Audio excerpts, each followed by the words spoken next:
लोगों को उठा के बंदूकें बनाया जा रहा है, जहाज गिरने के इशारे किए जा रहे हैं, ये स्पोर्टमैन स्पिरिट के खिलाफ है।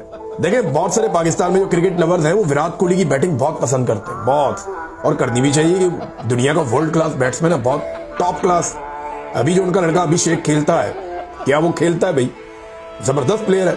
इसी तरह इंडिया के अंदर बहुत सारे लोग बाबर आजम को बहुत पसंद करते हैं। शोएब अख्तर के बड़े दीवाने इंडिया के अंदर बेशुमार, कि इतना तेज गेंदबाज उन्होंने देखा ही नहीं। वसीम अकरम के दीवाने आज तक इंडिया में, वो कहते हैं ऐसा हमने बॉलर नहीं देखा अपनी तारीख के अंदर। इमरान खान जैसा कैप्टन उन्होंने नहीं देखा हो। जावेद मियांदाद की तारीफें आज भी उनके पुराने प्लेयर्स और उनके सारे फैंस करते हैं। इसी तरह मुझे अजहरुद्दीन बहुत पसंद था, कमाल बैटर था इंडिया का।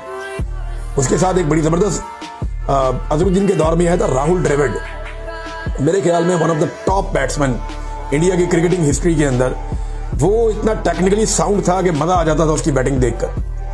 तो हम क्रिकेट के फैंस हैं।